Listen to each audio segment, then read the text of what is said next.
Hello, मेरा नाम विवेक जोशी है। आज हम डिस्कस कर लेंगे LIC IPO। क्या हमें LIC IPO में पैसा इन्वेस्ट करना चाहिए या नहीं। मुझे काफ़ी सारे मैसेज आए, सो आई थॉट कि एक वीडियो बना देते हैं, क्लैरिटी आ जाएगी उस पर। So let's discuss the main points about the LIC। And the first thing when we talk about LIC IPO is what is the size of LIC। ठीक है, सो हम जान लेते हैं LIC क्या है। तो LIC is one of the largest insurance company in India, जिनके पास 2000 ब्रांच ऑफिस है अक्रॉस 8 जोनल रीजन्स एंड तकरीबन 13.5 लाख इंश्योरेंस एजेंट्स जो है LIC के साथ में वर्क करते हैं।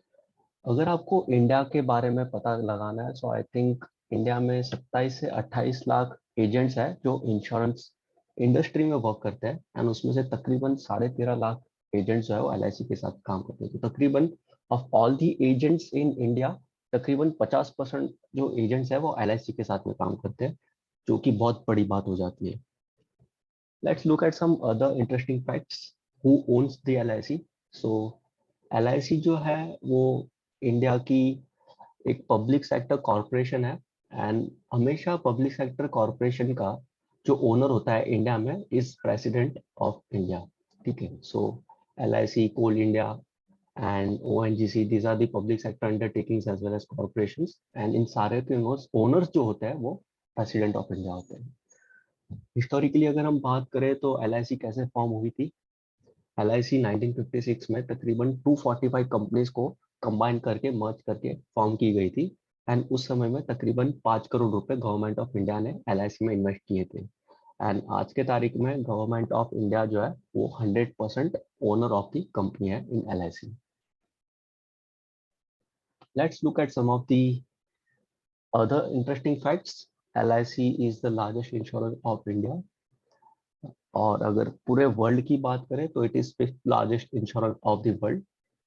And when you look at the AUM मतलब अगर आपको पता ना हो मैं बता दूं। सो AUM होता है असेट्स अंडर मैनेजमेंट। सो LIC के जो असेट्स अंडर मैनेजमेंट है ना, वो 3x है of all the combined AUM of private sector insurance companies in India. So जितनी प्राइवेट सेक्टर कंपनीज है उनका आप AUM कंबाइन कर लो, ठीक है, उसके 3 गुना ज्यादा LIC के पास में असेट्स है। सो काफी बड़ी अमाउंट है, like 40 lakh crore is the AUM with LIC। And despite this fact, LIC is competing with 24 private companies in India in the insurance business. So LIC is one of the biggest private sector corporation which is competing with 24 private companies in the insurance sector in India.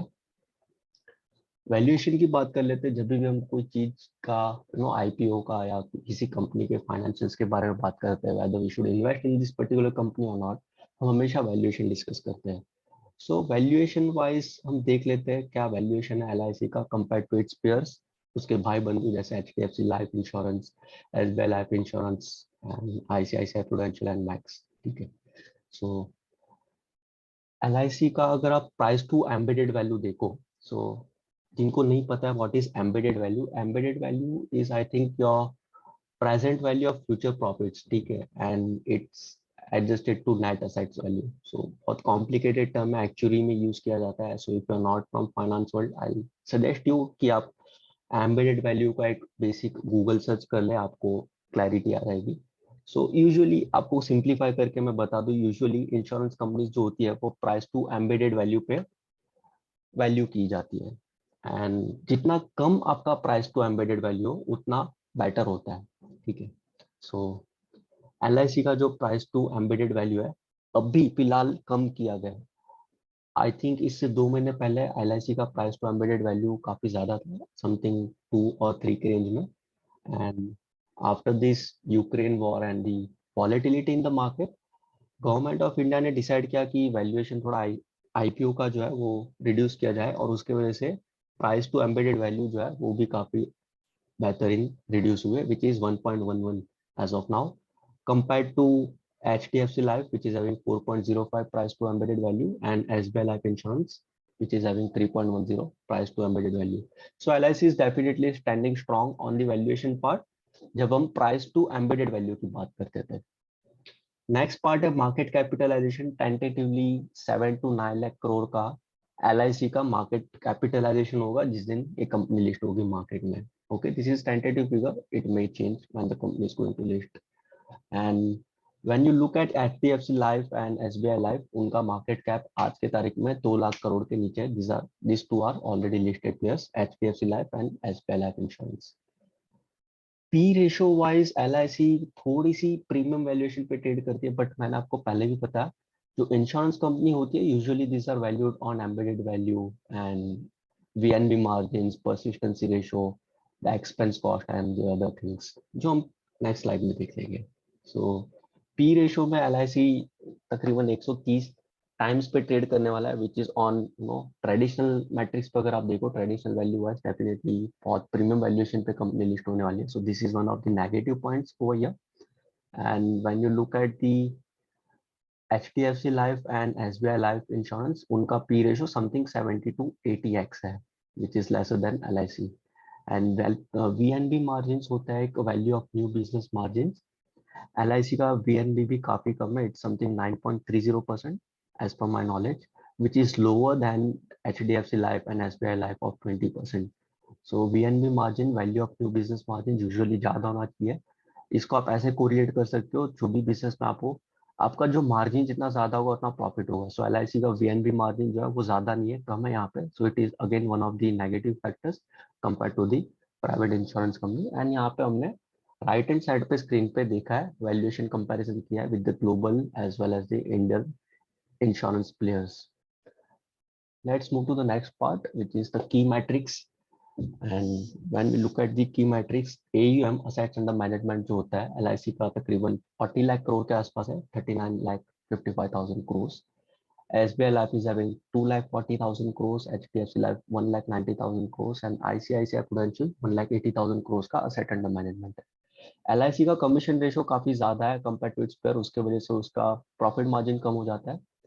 New business percentage अगर आप देखो तो LIC का काफी ज्यादा है, thanks because they are having most of the business from the insurance segment, जहाँ पे SBI, HDFC एंड ICICI इनके जो मेजर बिजनेस है वो ऑनलाइन फोरम्स एंड काफी अदर प्लेसेस से आता है. दूसरे प्लेयर्स का अगर आप देखोगे SBI लाइफ, HDFC लाइफ, उनका प्रीमियम ग्रोथ है काफी बढ़िया, बट LIC का premium growth is only 7%, which is again not a great sign. VNB की हमने बात की थी, value of new business margin. If you see सारे इंश्योरेंस प्लेयर्स जो मेजर इंश्योरेंस प्लेयर है उनका 20% से ज्यादा VNB मार्जिन है, बट LIC का ओनली 3% है, which is not a good case. Solvency ratio जो होता है वो आपको बताता है कि यू नो लिक्विडिटी स्टेटस क्या आपके इंश्योरेंस कंपनी का. सो LIC का solvency ratio is very less compare to, not very less but actually lesser than all the insurance companies, private insurance company. आप इसको कोरिलेट कर सकते हो डेट टू इक्विटी रेशो के साथ में. सो डेट टू इक्विटी रेशो जितना कम होता है उतना लाइक बेटर होता है, बट सॉल्वेंसी रेशो जितना यहाँ पे बेटर होगा, ज्यादा होगा, I think is better. So that's the thing. And so persistency ratio, this is one of the again big factor. When you see persistency ratio जितना ज्यादा होगा उतना अच्छा होगा. So जिनको नहीं पता persistency ratio क्या होता है, मैं quickly बता दूं. Persistency ratio बताता है कि कितने percentage of your clients are renewing your policy. So एक साल के बाद में अगर आप SBI लाइफ की बात करो तो 85% लोग अपना नेक्स्ट ईयर प्रीमियम पे करता है. 86% लोग HDFC लाइफ में प्रीमियम नेक्स्ट ईयर पे करते हैं 12 महीने के बाद, 13वें महीने में. 85% लोग ICICI प्रूडेंशियल में प्रीमियम पे करता है. बट LIC में 100 में से सिर्फ 79% लोग ही नेक्स्ट ईयर प्रीमियम पे करते हैं, which is again one of the bad thing you can say, और not encouraging things when you look at the metrics. Market share की बात कर लेते हैं तो LIC is the lion of insurance. बहुत बड़ा मार्केट शेयर है इनका in new business premium. So as of now it is 61%, पूरे मार्केट को कॉर्नर करके बैठे वो लोग LIC की अगर हम बात करें स्पेसिफिकली तो. एंड कंपैरेटिवली जो नए प्राइवेट इमर्जिंग प्लेयर्स हैं वो धीरे धीरे मार्केट शेयर ले रहे हैं. So if I am not wrong 2019 में LIC का मार्केट शेयर तकरीबन 70% हुआ करता था, 70%. Now it is gradually decreasing and it's at 61% के आसपास. So gradually these private sector players are eating off the market share of LIC. So we should be cautious of this thing. But at the end of the day, as of now, LIC is still having around 2/3 of the market share in the insurance business, which is really great thing. Last but not least, risk factors की हम बात कर लेते हैं।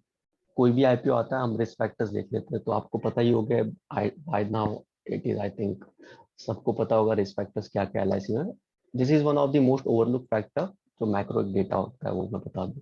सो आज तक सब बड़े बड़े जो Paytm, SBI life, sorry SBI cards, general insurance and Reliance पर बड़े बड़े आईपीओ आए हुए हैं, वो लिस्टिंग डे के ऊपर डिस्काउंट पे ओपन हुए। सो यूजुअली इंडिया में बड़े आईपीओ जो है होते हैं वो पैसा नहीं बनाते इन्वेस्टर्स के लिए, एंड ये हिस्ट्री बताती है। एनेक्डोटली इट सेज कि बड़े आईपीओ इंडिया में फेल होते हैं, and LIC is the largest IPO till date. Chances are there कि history may repeat itself. I'm not saying it is definitely going to repeat itself, but there are really great chances कि history repeat हो सकती है। And LIC IPO जो है वो discount में open हो सकता है because of excessive supply of the shares. So अगर हम पास्ट डेटा देखें तो यूजुअली बड़े IPOs are not a wealth creator for investors, but again this scenario में नॉट हैपन, ये मैंने सिर्फ हाईलाइट किया आपको। And we'll conclude about the LIC IPO whether you should invest or not. So to be very honest, यहाँ पे जो data है काफी मिक्स बैग है। और वैल्यूएशन की अगर हम बात करें तो एम्बेडेड वैल्यू के हिसाब से LIC काफी सस्ता दिखता है, एंड कंपैरेटिवली अगर आप देखो तो उसके पी रेशो काफी ज्यादा है। उसका अगर आप देख लो कि परसिस्टेंसी रेशो है काफी कम है, which is not a good case. फिर आपका वीएनबी मार्जिन LIC का is very low, so this is not usually great. Comparatively market share LIC का काफी बढ़िया है। सो थोड़ा एक कंफ्यूजिंग सिनेरियो है, it's very difficult for us research analyst to make a decision on this mix set of data. And I will say कि you know usually बड़े IPO में जैसे हमने देखा प्राइस इरोजन, कैपिटल इरोजन का risk काफी ज्यादा रहता है। So final decision is yours, आपको इन्वेस्ट करना है कि नहीं करना चाहिए। If you are risk taker, आप में रिस्क टेकिंग कैपेबिलिटी है, you can go ahead and apply for this IPO. But आप ऐसे पर्सन हो who is risk averse person, जो कहता है कि नहीं भैया मेरा 100 रुपए का 99 रुपीज भी नहीं होना चाहिए, so I think you should stay away. Final decision is yours. I think you should contact your financial advisor, take his advice, and then you should go ahead and make a decision whether you should apply for the IPO or not apply for the IPO.